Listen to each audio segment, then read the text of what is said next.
We are here for Chatting with Chuck. I'm Vicar Jason, and I've got Pastor Chuck with me. Can everybody hear me and see us?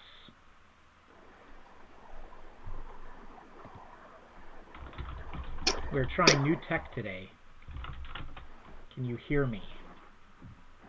I hear you. Pastor hears me. All right, I'm just waiting on someone in chat to confirm. Marsha's here. She says she can. Okay, well, let's get started then. We've had a little bit of a facelift. Pastor can't see it, but we have a fancy new overlay, and it was way too much time to make, but it was very fun to do it. So anyway, we're hoping this improves the quality and ups the production value, if you will. But for now, we're going to get started. So I'm going to let Pastor Chuck start with a brief word from God's Word and an opening prayer. All right, I've just been kind of thinking about what would be worth sharing, and just a couple of words from Paul in 2 Corinthians. He talks about a thorn in the flesh from a messenger of Satan to torment him, and he asked the Lord about it 3 times. This is what God told him. He said, beginning at verse 9, "My grace is sufficient for you, for power is perfected in weakness. Most gladly, therefore, I will rather boast about my weaknesses, so that the power of Christ may dwell in me. Therefore I am well content with weaknesses, with insults, with distresses, with persecution, with difficulties, for Christ's sake. For when I am weak, then I am strong." Now, a lot of people are struggling, being locked up in their house, not like Paul being locked up in prison or chained, but being isolated, and it's taken its toll. And it's a time that we need to be reminded that God's grace is sufficient, that He is doing something, that He's not going to waste His time. And maybe it's a time for us then to ask, what is it He wants from us in this time? And how can we best grow in our faith, honor Him, glorify Him, find Him, seek Him in this time? And maybe it's just a matter of spending a little more time in the scriptures with Him, praying, because there's a lot of prayer needs out there. Talking, sharing with your family or on the phone or online with loved ones about where you're seeing God move and act in this troubled time. So, meantime, turn our frustrations to Him. His grace is enough. His power is perfected, even in this time where we feel kind of helpless. Awesome. That's all. Thanks, Pastor.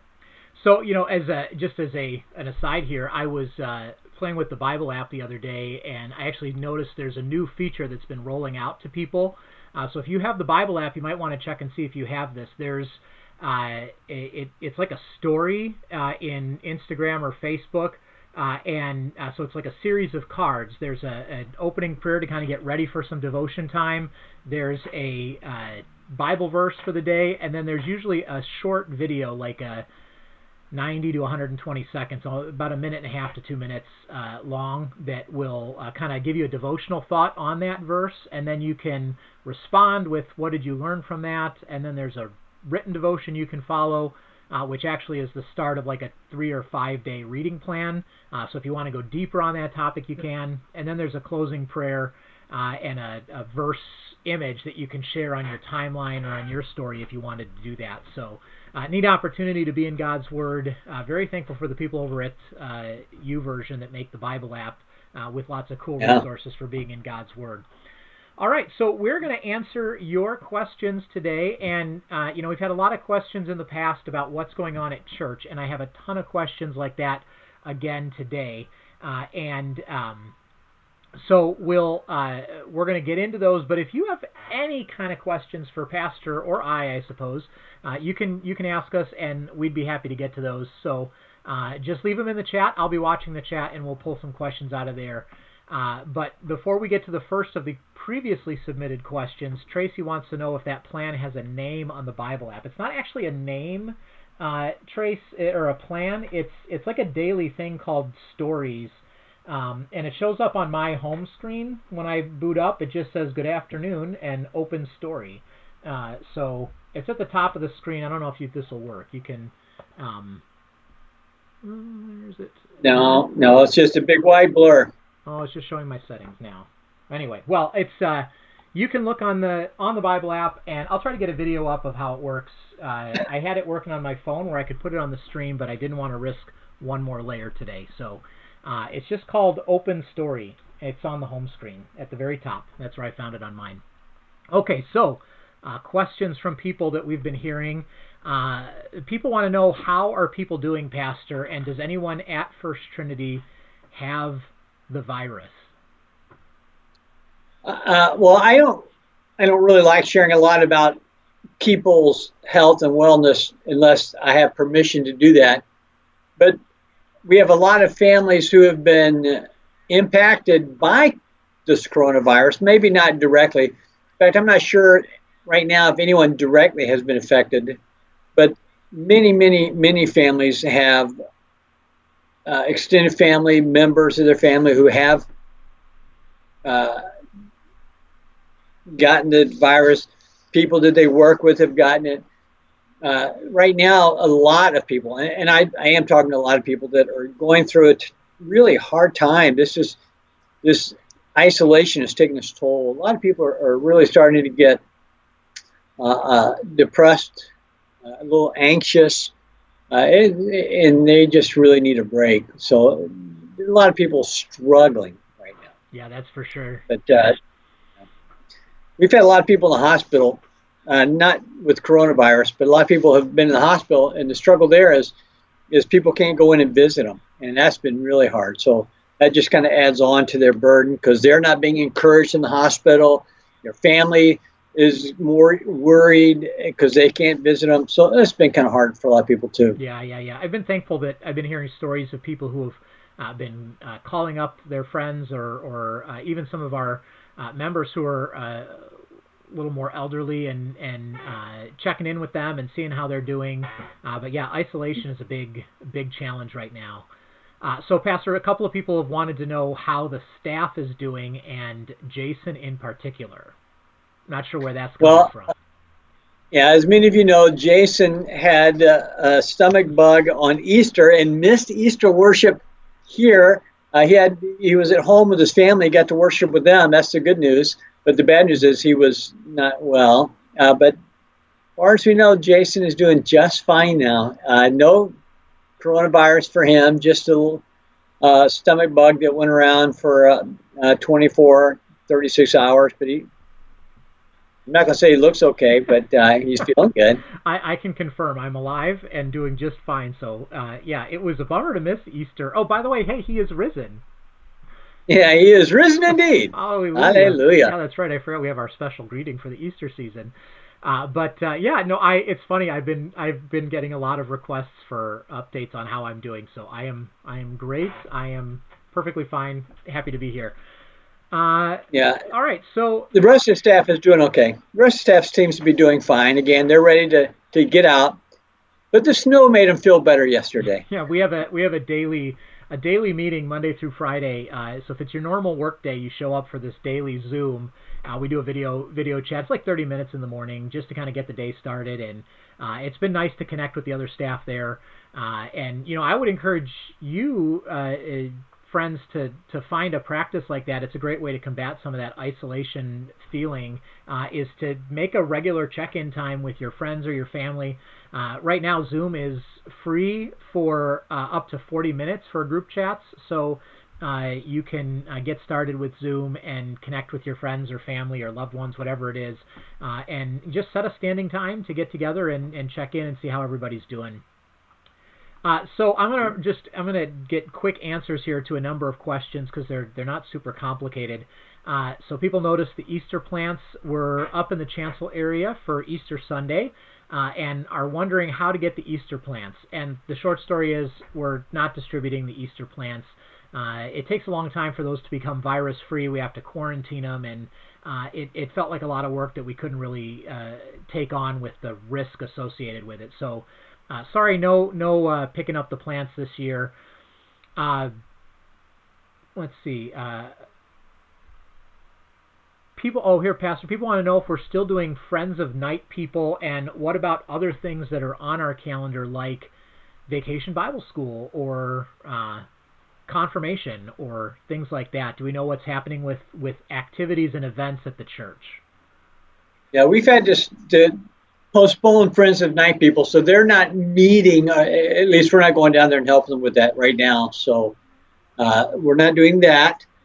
There's a lot of stuff that's normally scheduled this time of year, but Vacation Bible School is not going to happen at its normal time. More than likely, you're just going to have to keep an ear out and follow along week to week, because everything changes here in New York a little bit, in Buffalo, New York, a little bit later than maybe some of the other parts of the country.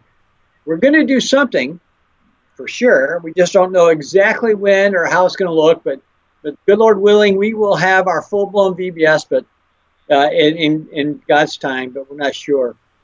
My question for you, Vicar, is what about confirmation? Well, we paused. We're doing some work online, but Confirmation Sunday is going to get moved to when we can all be back together. So, which was a big bummer, but there you go. We're gonna move it. People have been asking, when can we get into the church? When do we get to come back for worship? And as Pastor said, things are changing so quickly.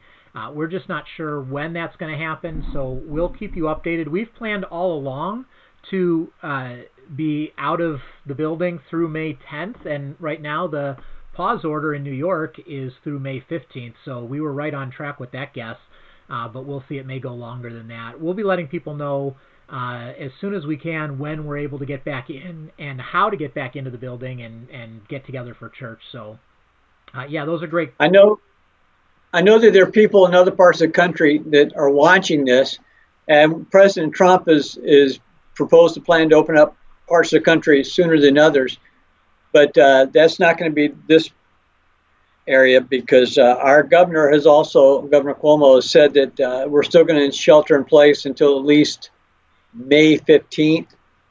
So some of the events that we're going to do here have been postponed. Oregon, we're going to do a big Oregon dedication for our great new organ. That's going to be postponed. There's going to be we have a handful of members who are participating in Compass Care's Walk for Life coming up. That's going to now be a virtual walk on May 2nd. You can find out more information on that from either our newsletter or our e-news, or you can email Debbie Ferrante or Susan Whited about that.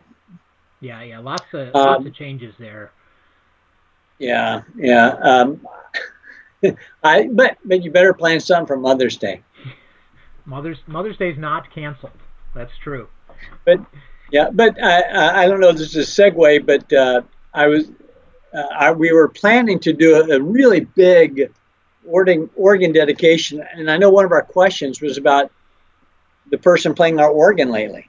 Yeah, so David Worth started as our organist, and I think he was here 2 weeks before the coronavirus kind of escalated, and right around the beginning of March, so maybe 3 weeks he was here, and then we moved to online. So, but yeah, that's been David coming in to play the organ, and we've had various cantors come in to help us lead in the singing, which has been a nice add to the service so that we can follow along with the hymns better. And then we've been having the band come in on Sunday morning for the contemporary service, and that is we're thankful with an empty sanctuary we can spread out and keep our minimum 6 foot distance, and been able to do the band for that contemporary service. So yeah, lots of people putting in extra time to make that happen, and we're very thankful for them and coming out and helping us worship. On that topic of worship, another question we got was whether or not we're still getting a new worship person. Short answer is we're working on that, but we don't know the timeline. We're following God's lead on that, but it's hard to do interviews and site visits when you can't bring anybody into town. So we are still thinking that way and moving that way until God tells us otherwise. And by the way, David is not interim. He is official employee of the congregation. Yeah, that was one question. Oh, was it an interim? Oh, yeah, no, he's the official guy now, which is very exciting. And he's awesome. Yeah. He's really good. So let's see. Is the church still getting mail? Yes, we do get mail. If you send it to the church, it gets forwarded to someone's house, and we collect all the mail there. So yes, we're still getting mail. Karen, let's see, I'm going to go back up. I got some questions from chat. So Karen is very thankful for this time, and she's wondering how else First Trinity is reaching out to people who are hurting, especially financially, and what's the best way to help. Yeah, that's a great question. We have a few people that are not able to work. Their company has either temporarily furloughed them, some maybe even have been terminated, that are struggling to have ends meet right now. And we're trying to help them financially. If you want to help people financially, you can send an offering to church and put Christian Concerns or COVID-19, and we'll make sure that it is used to help those who are struggling right now. Even better, if you want to do that, you can do it online at ftgives.com or firsttrinity.com. Look for the Give link at the top of the menu, at the top of the page, and that way we don't have to worry about finding people to come in and take care of deposits. Sorry, I interrupted you there to get my plug in. That's good. Yeah, you said where the mail's all being forwarded to somebody so they can open it in case there's any germs. There's no germs ever. All right. Yeah. Let's see. So, thanks, Karen, for tuning in. Karen's been putting out some videos too. If you know Karen, you should look her up on YouTube, and she's been putting out some encouraging words in the morning as well. So, other ways that we've been helping people. Actually, a fun story about that. We started offering masks for people who needed them prior to the order that you had to wear masks in New York when you go out in public and to stores and whatnot. A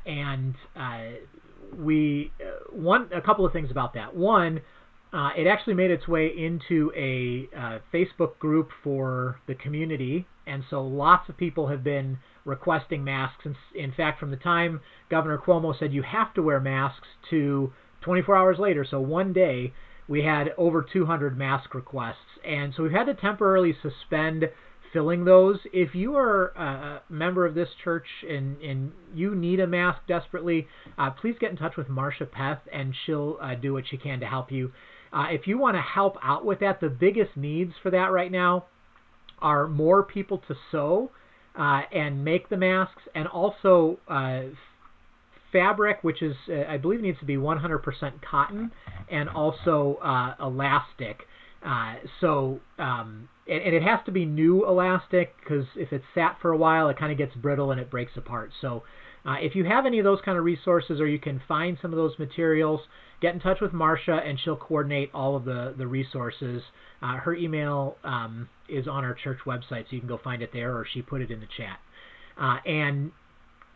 So that's been, and what's been neat about that is, because it's been people from our community asking, we've been able to invite them to come worship with us. We've had a chance to pray with them as we reach out to, make sure they actually still do need the masks and whatnot. So it's been a neat outreach opportunity in our community. Very excited about that. Yeah, we've been able to give away over a couple hundred masks and a ton of them for kids as well beyond that. And word was spreading. It just became overwhelming, more than we have. Yeah. It's a big demand right now. So if you are able to sew, or you have materials, get in touch with Marcia, and that's really the bottleneck, is getting them put together and having supplies to put them together. So we'd love to have you as part of that team. Let's see, what else? Oh, you know what else, Pastor? We're just starting up an opportunity to get connected in small 4-person Bible studies. Do you know anything about that? The connect groups and groups of 4 people. It's going to be short studies. They're not going to last long. Meet once a week for 4 weeks? Is that right? 8 weeks for an hour. 8 weeks for an hour. And there's 2 different pathways you can follow, but they're going to be set up in chat groups. If you can, again, find more information on our website about it. It's a good way just to be in a very small, it's only groups of 4 people, Bible study together. It's and that'll be great for gathering, establishing a habit around God's Word and having some accountability with others. But it's really cool material. I got to work with this as part of my, I help out with an organization called Kindle. It's their material. Sue and I are both really connected with them, and it's great material. So looking forward to doing that with some people in the congregation. Let's see what else we got here. Marcia says we've given over 350 masks. If anybody else has questions, this is the time to get them in there. Otherwise, we're going to call it. One of the questions was, when will we be able to come back to church? Sunday. Not physically, but online. You can be back in church this Sunday with everybody else online. Just don't come out to the building. That's going to happen. I'm praying it'll happen by Memorial Day. But we're here every Sunday in worship online. Yeah, and it's a good reminder that the church gathers whether there's a building to do it in or not, and so we can gather together online.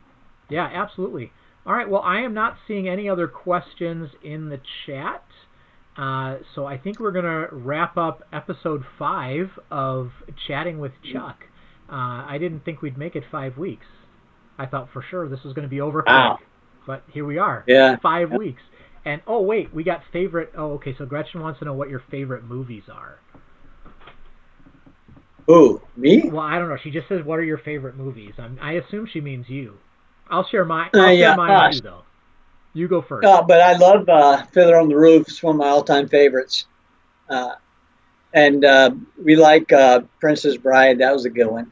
They just did some online watch party with Princess Bride. A bunch of people on Twitter were watching it and talking about it online. They all start the movie at the same time and then they talk about it. Oh, that's funny. Yeah. I you know what? I love big epics and long stories. So I like the Marvel Cinematic Universe stuff and Lord of the Rings, things like that. I actually like westerns sometimes, not real westerns, but almost westerns. Those are kind of fun. So I was just reading an article about... I don't know what an almost western is. So, for example, would you consider Tombstone a western? Oh. It's entertaining, but it's not a western. Oh, right? okay. I don't know. Anyway, some people understand. So I guess just one. Susan, your wife Susan says War Room. That's a good one. Yeah. Oh, War Room was real good. Yeah. Yeah. All right, Gretchen. Thanks for the question. Last call, or we're gonna duck out. Oh, is she gonna respond and tell us what hers is? I don't know, Gretchen. What's your favorite? Now that we're on this new fancy technology, we're gonna have to find a way to bring people into video with us. Yeah. I got to figure out how that works to get three Skype callers all together. Yeah, that's the little secret. We're on Skype. It's like a blast from the past. Yeah. Oh, Lord of the Rings. Yeah. She sided with me. Oh. Very good. She's gone to the dark side. Yeah. All right. Well, I guess that's all we got today. Back to the Future. Why is there number 10 behind Pastor? Well, that's a good question. Number 10? Yeah, on your wall, there's right on the shelf. If you turn around. Because my answers are like a 10. That's right. Its answers are a 10. No, the other way. Yeah. The other way. It went away? On the other side, by your wall. Oh, no, that's not a number 10. That said, we had a big sign to put out for Journey Through Good Friday. It's a big one, these big all-weather vinyl signs, and we didn't get to put it out this year and so it's kind of rolled up and put in the bag, and that's the J-O, only the J part looks like a... Yeah, it's cut off a little bit, so it looks like a 10. Yeah, no, it's a Journey sign. All righty. Hey, Alex, you're doing great work, too, on those videos that you're putting out, children's messages. We see... Oh, I love that. You. Alex was a member here, and I guess she's still technically a member. I don't know if she's officially transferred, but she's on her DCE internship in Easton, Pennsylvania, and if you've watched Good Night with Sue and Zami in the evenings, Alex is doing something kind of similar where she's putting out little devotionals for kids and doing them on YouTube, so you should check her out. Okay. It is really good. She needs to get maybe just a little puppet of a dog, because she doesn't have a dog, so she can't do this on. It's could be Alex and her puppet dog. Yeah. But Alex is awesome. Yes, she is. All right. It's like you're reading chat. That's what somebody else said. Melissa wants to know: do we provide gloves to the person who opens all the Jeremy church mail? Well, she doesn't do it here, so what do we care? No, I don't know if she's using gloves or not. She she's doing it at That's a home. good question. I But wonder. I no, wonder. I, There's a leading aspect to that question. I think from Melissa. She might have an yes, in with the people. So and maybe they can get. Maybe Melissa can open it for them. here's what I'd say. If they need gloves, we will find gloves. We got people ready to run gloves out. Alrighty. Yeah, yeah. Well, we're gonna call it here. Thank you everybody for coming. We really appreciate it. We enjoy spending this time with you. We love you, and we're looking forward to chatting with you next week. Take care. Blessings.